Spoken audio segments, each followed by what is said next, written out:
Hi friends, welcome to my channel KSNF family. ఎలా ఉన్నారు? అందరూ బాగున్నారు? అందరూ బాగుండాలని మనస్ఫూర్తిగా కోరుకుంటున్నాను. ఈ రోజున మీకు 2024 సంవత్సరంలో అక్టోబర్ నెలలో పండగలు, వాటి యొక్క ప్రాముఖ్యత, అలాగే ఈ నెలలోనే మనకి ధనత్రయోదశి ఉంటుంది, విజయదశమి ఉంటుంది, శమి పూజ ఎప్పుడు చేసుకోవాలనే విషయం గురించి కూడా మీకు ఈ రోజున పూర్తిగా ఈ వీడియోలో మీకు చెప్తాను.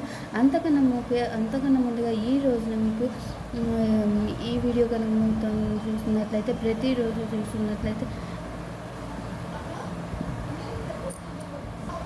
మనకి ఈ అక్టోబర్ నెలలోనే భాద్రపద మాసం అనేది ఉంటుంది.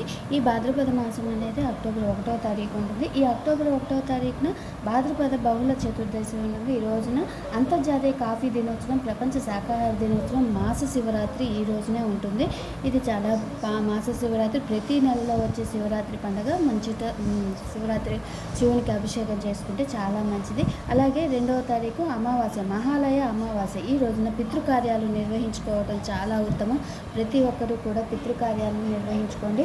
అలాగే ఈ రోజున లాల్ బహదూర్ శాస్త్రి జయంతి, అంతర్జాతీయ అహింసా దినోత్సవం, గాంధీ జయంతి, మహాలయ పక్షాలు ముగింపు కూడా ఈ రోజునే ఉంటుంది. తర్వాత ఈ రోజు నుంచి ఆశ్వీజ మాసం అనేది ప్రారంభమవుతుంది. ఈ రోజున ఆశ్వీజ శుక్ల పాడ్యం ఉంటుంది. ఈ రోజున దేవి శరన్నవరాత్రి ఉత్సవాలు ప్రారంభం ఈ రోజే ఉంటుంది. దసరా నవరాత్రి ఉత్సవాలు ఈ రోజునే ఉంటుంది. అలాగే ఈ రోజున విజయవాడ కనకదుర్గ అమ్మవారికి కలశ స్థాపన కూడా ఈ రోజునే ఉంటుంది. విజయవాడ కనకదుర్గ అమ్మవారికి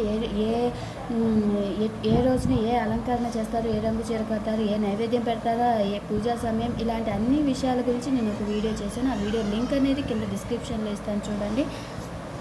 అలాగే ఆశ్వీజ మాసం తర్వాత 4వ తారీఖు ఆశ్వీజ మాసంలో వచ్చి శుక్ల చతుర్విధియ ఉంటుంది. ఈ రోజున చంద్రోదయం, ప్రపంచ జంతు సంక్షేమ దినోత్సవం ఈ రోజునే ఉంటుంది. తిరుమల శ్రీవారి బ్రహ్మోత్సవాలు కూడా ఈ రోజునే ప్రారంభమవుతాయి. అలాగే చంద్రోదయం, ప్రపంచ జంతు ఈ రోజునే ఉంటుంది. ఈ రోజున అమ్మవారికి ఈ రోజునే ఉంటుంది. అలాగే ఈ రోజున అమ్మవారి అలంకరణ కూడా ఉంటుంది. ఈ రోజున 5వ తారీఖు అలంకరణ ఉంటుంది. 5వ తారీఖు బహుళ శుక్ల తదియ ఉంటుంది. ఆ అమ్మవారికి ఈ రోజున అలంకరణ అలాగే ఈ రోజున ఉంటుంది. తర్వాత 6వ రోజున చవితి పూర్తిగా ఉంటుంది, అమ్మవారి అలంకరణ ఉంటుంది. తర్వాత ఉంటుంది. తర్వాత 7వ తారీఖు ఉపాంగ లలిత గౌరీ వ్రతం. అమ్మవారికి ఈ రోజున లలిత త్రిపుర సుందరి దేవిగా అలంకరణ చేస్తారు. అలాగే లలిత త్రిపుర సుందరి దేవిగా అలంకరణ చేస్తారు. అమ్మవారిని ఈ రోజున పూజిస్తే చాలా మంచిది. తర్వాత 8వ తారీఖు శుక్ల పంచమి ఉంటుంది.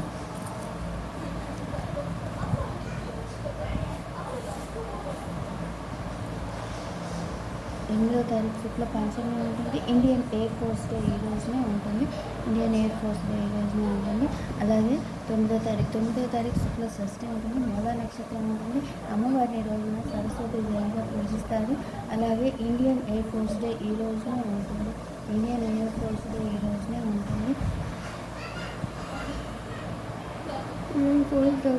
సరస్వతి పూజ ఈ రోజుని చేస్తారు. ప్రతి ఒక్కరు కూడా ఈ రోజున అక్షరాభ్యాసం చేయించుకోవడం చాలా మంచిది. అక్టోబర్ నెలలో ఆశ్వీజ మాసం అమ్మవారు రాక్షసుడి పైన దసరా నవరాత్రి ఉత్సవాలు అనేది చేస్తారు.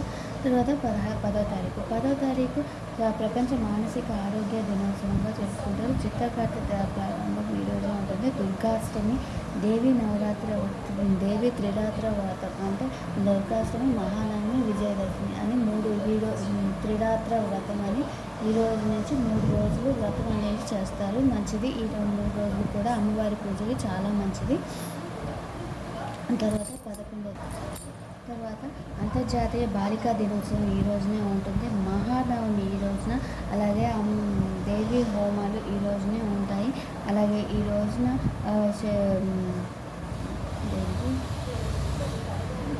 ఆయుధ పూజ ఈ రోజున చేస్తారు.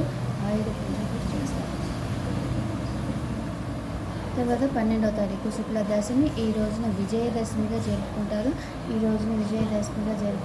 దసరా పండుగ ఈ రోజు. శని పూజ, దుర్గాదేవి విద్యాసనం, అపరాజితాదేవి పూజ కూడా ఈ రోజున చేసుకుంటారు. ఈ రోజున చాలా మంచి రోజు. ఈ రోజున ఎటువంటి కార్యక్రమాలు చేపట్టినా కానీ మంచి జరుగుతుంది. తర్వాత 13వ తారీఖు ఆశ్వీజ మాసంలో వచ్చే శుక్ల ఏకాదశి ఉంటుంది. ఈ రోజున మతత్రయ ఏకాదశి. ఈ రోజున ఏకాదశి వ్రతం చేయటం వలన విష్ణుమూర్తి అనుగ్రహం అనేది తప్పకుండా లభిస్తుంది. తర్వాత 14వ తారీఖు ప్రపంచ ప్రమాణాల దినోత్సవం ఈ రోజున ఉంటుంది. గోపద్మనాభ ద్వాదశి ఈ రోజునే ఉంటుంది. ఈ రోజున చాలా మంచి రోజు. మీరు కూడా తప్పకుండా ఈ రోజున వ్రతం చేసుకోండి. తర్వాత 15వ తారీఖు గ్లోబల్ హ్యాండ్ వాషింగ్ డేగా జరుపుకుంటారు. అలాగే ఈ రోజున ప్రదోష వ్రతం, అశోక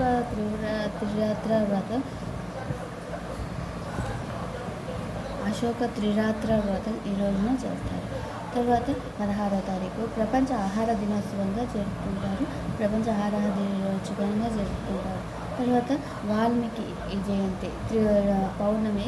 ఈ రోజున అమ్మవారి పూజలు, లలితాదేవి పూజలు చేయటం వల్ల చాలా మంచి జరుగుతుంది. అలాగే వాల్మీకి జయంతి ఈ రోజునే ఉంటుంది. తులా సంక్రమణం ఈ రోజునే ఉంటుంది. తర్వాత 18వ తారీఖు బహుళ పాడ్యమి ఉంటుంది. మధ్యాహ్నం వరకు అశ్విని నక్షత్రం ఉంటుంది. ఈ రోజున అశూన్య శయన వ్రతంగా జరుపుకుంటారు. తర్వాత 19వ తారీఖు 20వ తారీఖు అట్ల తద్దె ఈ రోజే ఉంటుంది. ఈ రోజునే ఉంటుంది. 19వ తారీఖు మధ్యాహ్నం 12:48 వరకు ఉంటుంది. తదుపరి అంటే ఇది ఇక్కడ మిగులు తగులు ఉంది కాబట్టి తదియ అనేది మనకి తెల్లవారుజామున వచ్చింది, మనం చూసుకోవాలి. అలాగే సాయంత్రం వ్రతం కూడా చేస్తారు కాబట్టి సాయంత్రం తదియ రోజున గౌరీ వ్రతం చేస్తారు కాబట్టి మనకి 19వ తారీఖు కూడా వ్రతాన్ని చేసుకోవచ్చు. తర్వాత సంకటహర చతుర్థి 20వ తారీఖు సంకటహర చతుర్థి ఉంటుంది. ప్రతి నెలలో వచ్చే బహుళ రోజున సంకటహర చతుర్థిని జరుపుకుంటారు. ఈ పూజ ఎలా చేయాలి అనేది ఒక వీడియో చేసిన వీడియో లింక్ అనేది కింద డిస్క్రిప్షన్లో ఉంది, చూడండి. తర్వాత 21వ తారీఖు మాశ్వీజ మాసంలో వచ్చే బహుళ చవితి ఉంటుంది. 24 అష్టమి ఉంటుంది. బహుళ అష్టమి ఐక్యరాజ్య సమితి దినోత్సవం, అలాగే ప్రపంచ అభివృద్ధి దినోత్సవంగా జరుపుకుంటారు. స్వాతి కార్తె ప్రారంభం ఈ రోజునే ఉంటుంది. తర్వాత 29వ తారీఖు మనకి ప్రదోష వ్రతం ఉంటుంది. ధన్వంతరి జయంతి, ధనత్రయోదశి, లక్ష్మీ పూజ ఇవన్నీ కూడా ఈ రోజునే కలిసి వస్తుంది. ఎందుకంటే ఇక్కడ ద్వాదశి అనేది మిగులు తగులు ఉంది కాబట్టి మనకి త్రయోదశి రాత్రిపూట దీపావళి అమావాస్య కాబట్టి దీపావళి అమావాస్య అంటే రాత్రిపూట జరుపుకునే పండగ కాబట్టి మనకి రాత్రిపూట అనేది వచ్చింది కాబట్టి త్రయోదశి. ఈ రోజున లక్ష్మీ పూజ చేసుకుంటే చాలా మంచిది. అందులోనూ మంగళవారం కలిసి వచ్చింది కాబట్టి లక్ష్మీ పూజకి చాలా మంచిది చేసుకుంటుంది. అలాగే మాస శివరాత్రి జరుగుతుంది. తర్వాత 30వ తారీఖు బహుళ త్రయోదశి మధ్యాహ్నం 12:35 వరకు ఉంటుంది. తదుపరి చతుర్దశి తిథి వస్తుంది. ఈ రోజున మాస శివరాత్రి, ప్రపంచ పొదుపు దినోత్సవం, నరక చతుర్దశి కూడా ఈ రోజునే ఉంటుంది. తర్వాత 31వ తారీఖు ఆశ్వీజ మాసంలో వచ్చే బహుళ చతుర్దశి, చిత్తా నక్షత్రం ఉంటుంది. ఈ రోజున గుజరాతీయుల సంవత్సరాది పండుగ సర్దార్ వల్లభాయ్ పటేల్ జయంతి, దీపావళి అమావాస్య ఈ రోజునే ఉంటుంది. అలాగే శూన్యతిథి ఇది దీపావళి అమావాస్య. ఈ రోజునే దీపావళిని జరుపుకోవాలి. ఇది చాలా మంచి రోజు. దీపావళి అమ్మవారిని ఈ రోజున పూజ చేసుకోవచ్చు. చాలా మంచి రోజు. అందరూ కూడా ఈ రోజున పండగ అనేది బాగా జరుపుకోండి. ఈ 2024వ సంవత్సరంలో అక్టోబర్ నెలలో పండుగలు వాటి యొక్క విశిష్టత గురించి మీకు అర్థమైంది అనుకుంటున్నాను. మీకు కనుక ఈ వీడియో నచ్చినట్లయితే ఈ వీడియోకి ఒక లైక్ చేయండి. ఇలాంటి మరిన్ని వీడియోస్ కోసం నా ఛానల్ని సబ్స్క్రైబ్ చేసుకోండి. Thank you so much for watching my channel. Please subscribe చేసుకోండి.